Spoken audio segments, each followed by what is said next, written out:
Olá, bem-vindo a mais uma edição do Conexão Popular aqui pela TV Câmara Taubaté. Prazer em recebê-lo mais uma vez. Temos o prazer de receber hoje aqui no nosso estúdio Ednelson Prado, professor da Universidade de Taubaté, secretário de Comunicação da Prefeitura de Lorena e também especialista em mídias sociais. Obrigado pela participação mais uma vez, Ednelson. Eu que agradeço a oportunidade. Também professor André Luiz, sociólogo, professor da Universidade de Taubaté e também grande conhecedor das redes sociais e das mídias daqui da nossa cidade. Prazer recebê-lo aqui mais uma vez, professor. Eu que agradeço o convite. Obrigado. E também, sempre conosco, Luiz Carlos Batista, assessor de imprensa da Câmara Municipal de Taubaté. Prazer recebê-lo mais uma vez, Luiz Carlos. Obrigado. A gente observa, e aí não é uma crítica, viu, Luiz? Muito pelo contrário, sabe o quanto eu respeito o seu trabalho e tal. E às vezes a gente acaba sendo refém, né, de quem determina, e aí prefeitos, vereadores, né, e não é uma coisa da Câmara de Taubaté, das câmaras de uma maneira geral e das prefeituras de uma maneira geral, é que fica muito preocupado no que eu vou postar. Então, vai para um evento, tem que postar. Vai realizar uma coisa, tem que postar. Vai não sei o quê, tem que tirar uma foto, tem que postar. E essas postagens, elas são importantes para informar? Sem sombra de dúvidas. Mas elas não devem ser o foco. Ou elas não precisariam e não necessitariam ser o foco. Porque o foco da rede social é relacionamento. Porque a população usa a rede social para resolver problema. Encurtou a distância. Então, se você der atenção, se você conversar, aí você vai ter aumento do alcance dessas publicações. Não o principal postar e exatamente. O principal ponto ali é o diálogo, é responder, é conversar. Porque, como diz o Marcelo Trevisani, que é um especialista, um cara que manja muito de redes sociais, trabalhou na Tecnisa e tal, as pessoas que estão nas redes sociais, elas querem uma coisa só: amor. Se você der atenção, você faz a diferença. A gente fica muito preocupado com a postagem no Facebook, a postagem da foto no Facebook, a postagem da foto no Twitter, a mensagem. É interessante? É interessante. Mas a gente pode criar outras coisas. Porque a pessoa que está na internet, ela quer experiência. Então, você pode gerar outras experiências. Então, a Câmara, a Prefeitura, elas têm estrutura para poder gerar experiência para que as pessoas possam se relacionar mais. Aí você aumenta o alcance. Então, traz as pessoas para dentro para poder conversar com elas, para que elas sejam propagadoras, né? Eu acho que a Prefeitura de Taubaté deu 2 passos interessantes. Foram 2 aplicativos que foram lançados recentemente. Que é uma tendência do ônibus, agora também. Exatamente. O do ônibus, né? Que é uma prestação de serviço, não deixa de ser uma prestação de serviço. Adoção de animais. E a de adoção de animais. Então, você começa a gerar outro tipo de relação, outro tipo de experiência, começa a atender a necessidade. Porque o grande problema do político, de uma maneira geral, e da classe política, de uma maneira geral, não sei se o André vai concordar comigo, mas no meu entender é que eles querem falar, e eles querem colocar aquilo que é importante para eles, quando, na verdade, o foco tem que ser como as empresas estão olhando hoje. O foco das empresas hoje é o quê? O consumidor. Então, o foco é no cidadão. O que o cidadão está querendo? Não é o que eu quero divulgar, é o que o cidadão quer saber. Eu acho que esse é importante. Isso pode ter funcionado há algum tempo atrás. Eu vou vender o que me interessa vender ao meu eleitor, à população. Hoje muda. Hoje não. Hoje eu tenho que entender qual é essa demanda, o que esse cara quer. E qual é a linguagem que eu tenho que usar. E qual a linguagem que eu tenho para entregar o que ele quer. Se eu não me engano, no Brasil, a gente teve uma deputada que se elegeu, né, desde 2010 para cá, teve uma deputada que se elegeu usando exclusivamente as redes sociais. Né? E vários tentaram usar.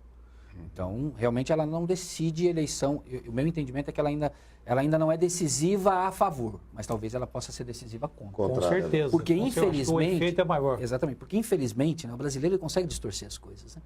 Então, ao invés de nós evoluirmos de 2010 para cá, eu acho que a gente regrediu em algumas coisas. Porque, ao invés de utilizarmos para construção, infelizmente, a gente teve as redes sociais sendo usadas para desconstrução de imagem. Principalmente né? Então, a utilização de fakes, a utilização de articulações, de grupos montados para denegrir imagem de candidatos, né? De troca de ataques. A eleição de 2014, né? A eleição presidencial, eu acho que ela foi o grande exemplo disso. Quer dizer, você tinha grupos muito bem montados e articulados que não tinham o menor pudor de trabalhar informação falsa, de mentir, de plantar fatos para gerar ali um debate para manipular a população. Então, infelizmente, o uso equivocado nos atrapalha esse avanço.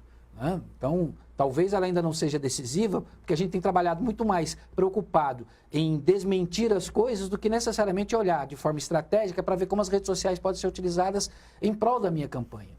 E um agravante, eu já falava isso na eleição de 2012 e retomo. Ainda temos né? Todo mundo quer ir para a internet porque precisa estar na internet. Os candidatos querem ir para a internet porque é importante estar na internet. Mas eles querem ir para a internet, mas não têm a menor noção do que vão fazer lá. Então, as próprias campanhas, elas são organizadas, então, vão organizar a campanha, tem a internet também. A internet ainda, infelizmente, continua sendo o apêndice. Ela não faz parte do processo de planejamento estratégico da campanha. Talvez por isso que ela não tenha os resultados que a gente gostaria. Vamos seguir nessa linha das redes sociais e a sua importância para a construção ou desconstrução, como disse aqui o Ednelson Prado, no caso das eleições, como aconteceu em 2014, e nós estamos aí às vésperas de 2016. 2014, no primeiro turno das eleições, nunca antes tinha sido tão comentado em rede social. O recorde anterior era da Índia, onde houve 227 milhões de posts. No Brasil, foi quase 3 vezes mais movimentado, com 674 milhões de interações no Facebook. No Twitter também, foram aproximadamente 40 milhões de mensagens publicadas. Ou seja, é uma ferramenta importante para a eleição, seja para a construção ou para a desconstrução. O Ednelson falou aqui que os candidatos, que os políticos vão para a rede social para se comunicar, para interagir com o cidadão, com o seu eleitor, mas não sabem o que fazer. Aí eu pergunto, e os profissionais dessa área? Eles hoje também estão capacitados para direcionar como os candidatos, como os políticos, ou como qualquer tipo de empresário possa interagir com o seu cliente? Olha, eu entendo, Miguel, que a gente está avançando, né? Como disse o professor André, tudo é muito novo. Então, as pessoas estão se capacitando, estão indo em busca de informações. Você já tem grandes profissionais trabalhando, né? Você já tem, nas grandes campanhas, você já tem profissionais que sabem exatamente o que estão fazendo. É claro que aquela ideia de que a internet é de graça já foi por terra. A internet tem um custo. Então, o que a gente observa é que muitos candidatos não têm os recursos para determinados custos que a internet impõe. E aí acaba aproveitando o que tem de mão de obra, e aí essa mão de obra, se não estiver qualificada, ela pode colocar em xeque o trabalho que é feito. Mas você tem profissionais, você tem possibilidades, você tem pessoas que sabem exatamente o caminho a seguir. Ednelson, Marco Civil Regulatório em 2014 no Brasil. Até então as pessoas achavam que podiam falar o que quisesse, seja para político, seja para uma pessoa em que sofresse um preconceito por cor, raça, credo. Hoje, essas pessoas que achavam que a impunidade reinava com relação à internet e redes sociais, elas estão propensas a que tipo de punição? Elas têm que ficar espertas. Mas antes de eu falar disso, só para a gente deixar claro, eu gosto muito de participar quando o André vem aqui, porque ele tem colocações muito claras e muito interessantes, e eu só complementaria, né, em relação a isso que o André falou, que o problema não é a ferramenta, o problema não são as redes sociais. Foi isso que eu entendi bem. São as cultural, pessoas. são as pessoas. O uso que as pessoas fazem da ferramenta. O Facebook está ruim, não aguento mais o Facebook. O problema não é o Facebook. O problema são as pessoas, a forma como as pessoas usam. Exatamente. Né? Que acaba exteriorizando uma série de preconceitos que elas têm no dia a dia e tudo mais. Infelizmente. Com relação a isso, a gente tinha realmente, porque como tudo era muito novo, você não tinha ferramentas. Né? Quer dizer, nós temos um Código Penal que é antigo, nós temos um Código Civil que, mesmo que tenha sido reformulado, ele não foi reformulado dentro dessa realidade. Então, você tinha dificuldades para conseguir identificar quais os caminhos seguir para poder coibir esses excessos. Com o Marco Civil e com a legislação que vem atrelada a tudo isso, a gente começa a observar que hoje, né, o Judiciário já tem ferramentas para poder aplicar as sanções. A coisa fica um pouco mais clara, todo mundo já está usando essas ferramentas. Então, começa a entender como é essa dinâmica. Então, fica tudo muito mais fácil. Então, hoje, as pessoas elas têm que estar atentas porque elas são responsabilizadas, sim. O Judiciário tem sido rigoroso, o Judiciário tem conseguido olhar para essa situação, tem conseguido punir essas pessoas. E, olha, a coisa tem sido interessante.